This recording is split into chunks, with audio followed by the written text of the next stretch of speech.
자, 오늘은 우리가 정석가라는 작품을 배워볼 건데요. 자, 이 작품은 사실 되게 유명한 작품인 건 맞는데 고1 때는 보통 많이 안 배우는 편이고요. 고2 이상이 되면 이제 보통 많이 배우는 작품 중에 하나예요. 뭐 어려운 내용은 아니라고 생각을 하고요. 오히려 재밌을 수도 있어요. 그쵸? 자, 일단은요. 고전시가예요, 여러분. 자, 우리 친구들이 뭐 아직은 이런 체계가 안 잡혔을 수도 있지만 재미 조금 잡아줄게요. 자, 고전시가라는 거는 쉽게 말하면 옛날 시예요. 이러한 고전시가는 시대에 따라 이것을 부르는 갈래의 명칭이 다 달랐어요. 그래서 이거는 고전시가 중에서도 고려시대에 쓰인 고려가요라는 작품이에요. 고려가요는 하나의 갈래 명칭이기 때문에 이러한 갈래는 어떤 특징이 있었는지를 우리 친구들이 좀 정리를 잘 해줘야 되거든요. 그래서 쌤이 지금은 고려가요라는 게 과연 어떤 특징이 있는 노래인지 한번 정리를 해줄게요. 자, 일단은요. 첫 번째, 여러분 말 그대로 말장난도 아니고 그쵸? 고려가요는 고려시대에 창작이 됐겠죠. 그래서 고려가요라는 말 자체가 그냥 고려시대에 나온 모든 노래를 일컫는 말이다라고 봐요. 자, 두 번째, 이게 또 조금 더 중요해지는데요. 고려가요는 민간에서 유행하는 노래였어요. 여러분, 민간 유행이라는 거는 백성민 사이 간자예요. 백성들 사이에서 굉장히 유행했던 노래가요. 나중에 한글로 기록이 되는데요. 채집해서 기록됐다라고 해서 채록됐다라고 해요. 여러분 잘 생각해 보세요. 한글로 채록이 되려면은 최소한 한글이 만들어진 이후여야 될 거 아니에요. 따라서 조선시대에 채록됐다라고 우리 친구들이 꼭 기억을 해줘야 돼요. 고려가요가 만들어진 건 고려시대이지만 그것을 글자로 기록한 거는 조선시대다라는 거 놓치면 안 돼요. 자, 근데 민간에서 유행했고 한글로 체록됐다는 이 특징에는 굉장히 많은 사실들이 들어있어요. 자, 여러분 하나하나 볼게요. 일단은 민간에서 유행했다라는 거는 백성들 사이에서 이 노래가 유행해야 될 거 아니에요. 따라서 내용이 쉽고 내용이 잘 공감이 되고 플러스 외우기가 쉬워야 돼요. 암기가 용이해야 된다라는 거죠. 그럼 백성들은 바빠요. 벌어먹고 사느라고, 그쵸? 양반들이나 귀족들이나 탱자탱자 놀았지 백성은 하루가 되게 바쁘단 말이에요. 따라서 노래를 외우고 앉아있을 시간이 없어요. 그럼에도 불구하고 이게 외워졌고 이게 유행이 됐다는 거는 되게 쉬웠고 그냥 누구든지 따라 부를 수 있었고 딱 듣자마자 너무 내 노래다 싶었다는 거예요. 그래서 내용이 공감되고 암기가 용이해야 돼. 근데 여러분 봐봐. 암기가 용이하려면 뭐겠어?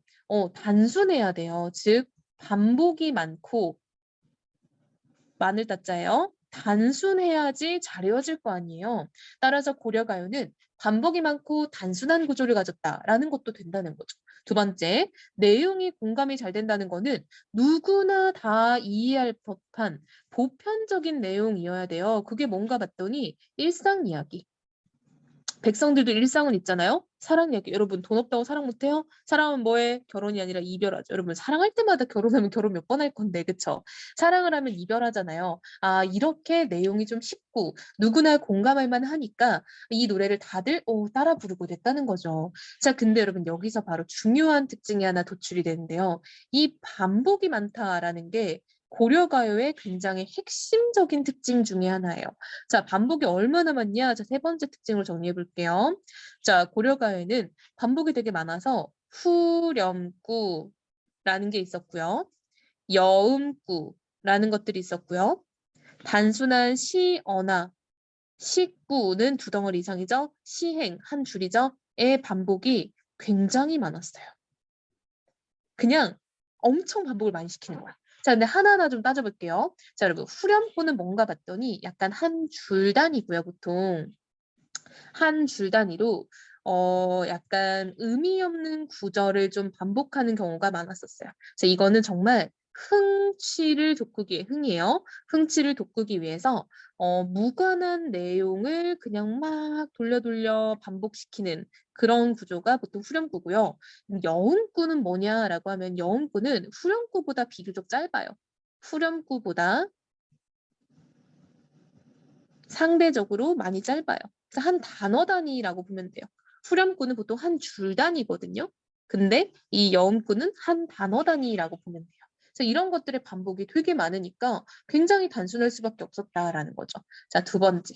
우리 또 하나 강감한 되는 거. 한글로 체록됐다. 이것 또한 역시 중요한 특징이 되는데요. 이거는 궁중에서 체록이 됐어요. 조선시대에 궁중, 궁궐에서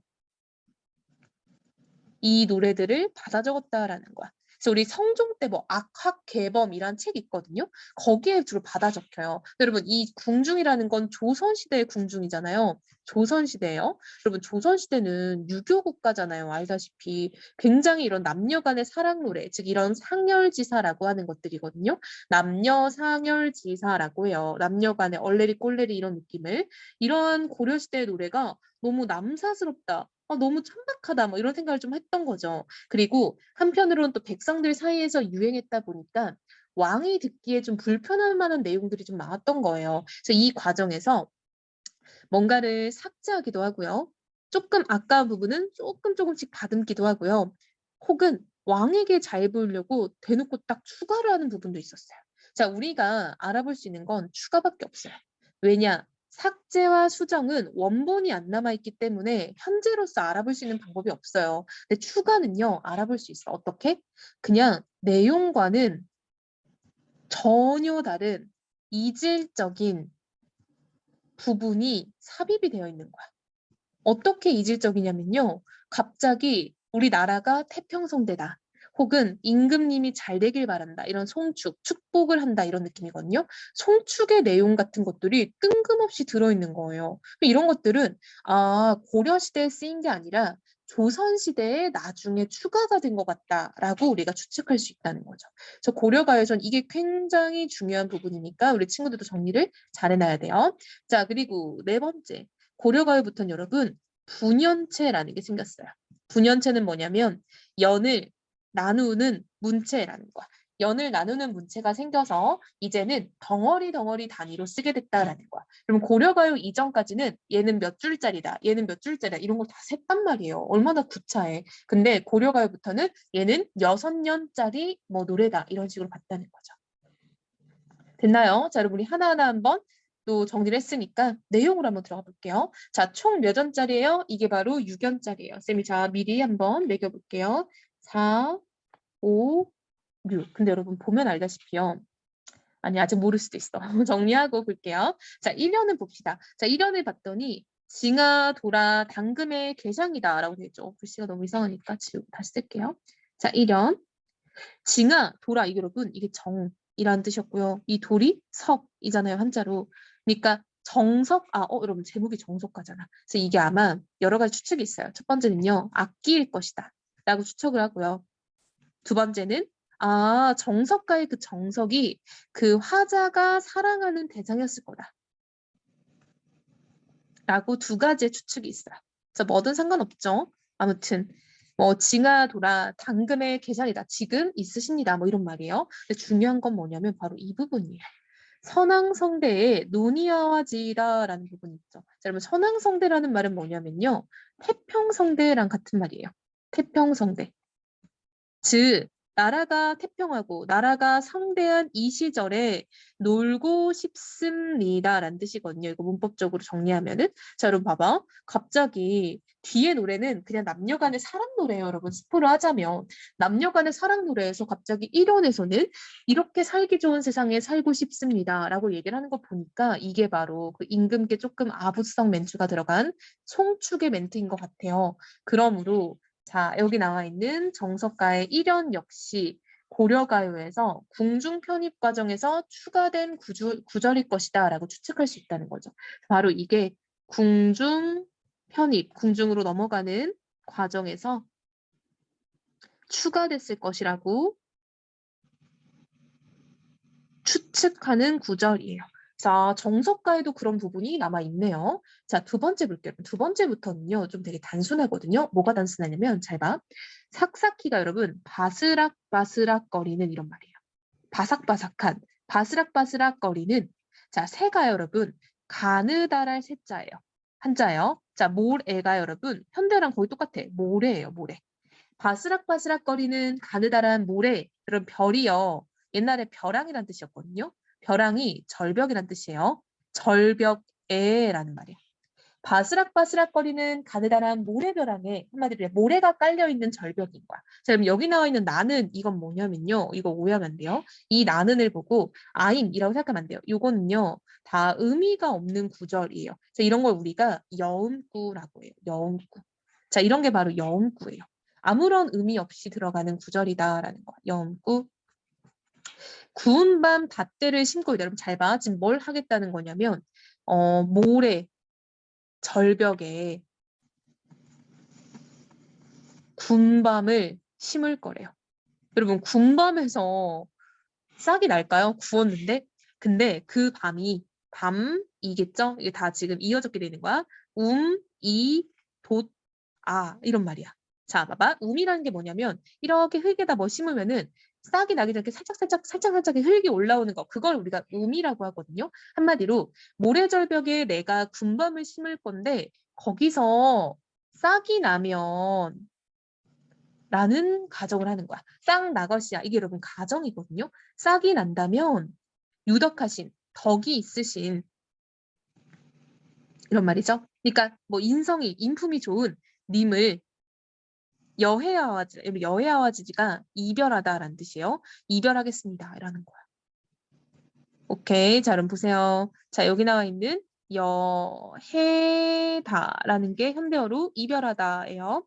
자, 지금 보면요. 말도 안 되는 소리라고 있죠.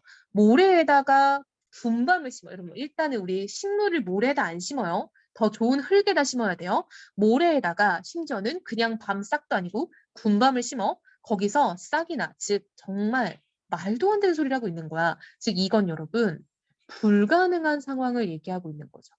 자, 불가능한 상황을 설정을 해놨어요. 그래 놓고 이게 일어나면 내가 너를 이별하겠다라는 거야.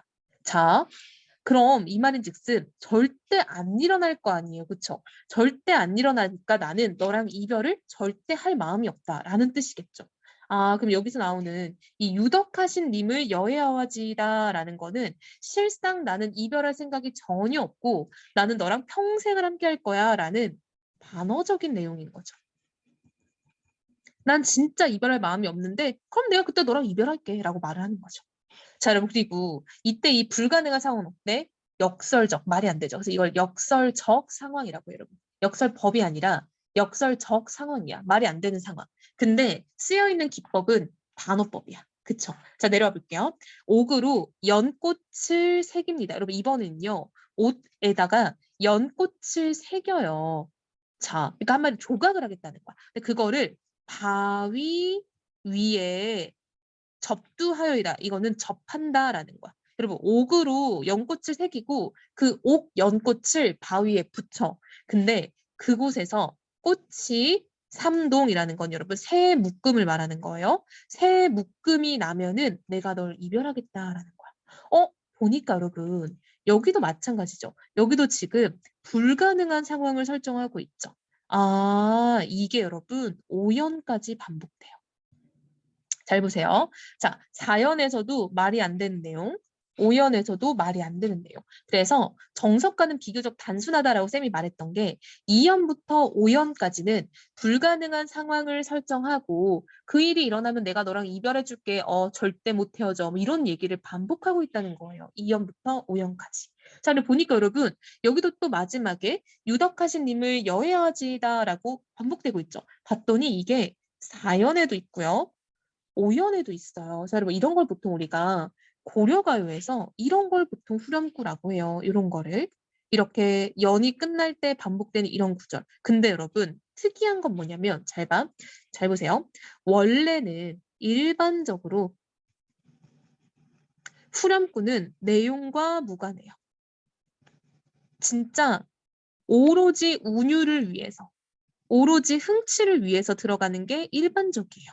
그런데 정석가는 너무 특이한 게 뭐냐면 내용과 연관이 너무 깊어요. 연관이 깊다 못해 주제랑도 밀접해요. 왜냐하면 봐봐. 내가 그런 말도 안 되는 상황이 일어나면 너랑 헤어져 줄게. 이 꼴 무슨 말이야? 난 너랑 절대로 이별을 안 하겠다. 라는 거잖아. 그쵸? 절대로 이별을 안 하겠다는 말이니까 이거는 난 너와 영원하게 사랑하겠다라는 이 작품의 주제가 된다라는 거죠.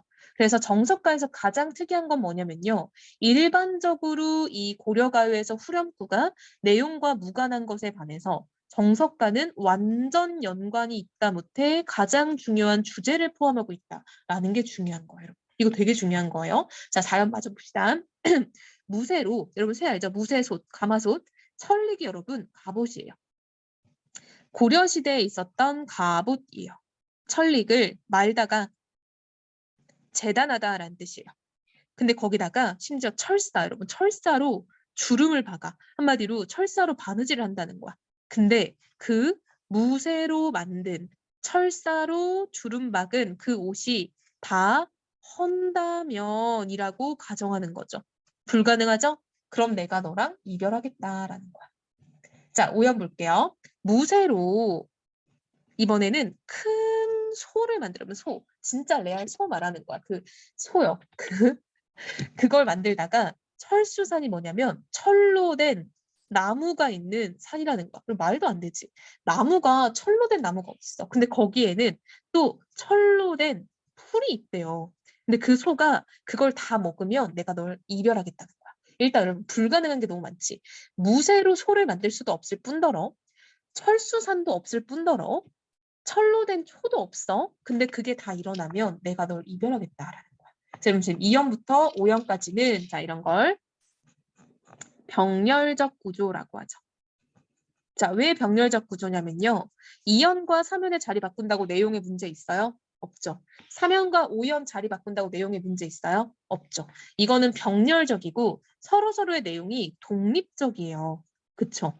연결이 안 되는 거야. 각각 다 똑같은 주제를 얘기하고는 있지만 내용은 다 다르단 말이죠. 그래서 바꿔도 상관없을 정도로 병렬적이다라는 거죠. 자, 마지막 유견 한번 우리 보고 정리해 볼게요. 자, 이 유견은요. 굉장히 중요한 구절인데 왜 그러냐라고 봤더니 우리 친구들 시험 범위에 유인물에 서경별곡이 있죠. 또 그쵸? 이거 보통 나와요. 자, 서경별곡의 이연과 내용이 똑같아요. 거의 토씨 하나 안 틀리고 그대로 들어왔어요. 왜 그런가 봤더니 여러분 잘 봐. 그럼 보통 이렇게 똑같은 건 우리가 표절이다라고 생각을 하잖아요. 근데 표절이 아니에요. 왜 그러냐면 작자 미상 작품이거든요. 정석가도 그렇고 서경별곡도 그렇고 모두 다 작가가 안 알려져 있는 그냥 평민들 사이에서 민간에서 돌려 만들어진 창작물인 거예요. 그래서 이런 거 우리가 여러분 적층문학이라고도 해요. 적층문학이 무슨 말이냐면 쌀 적자예요.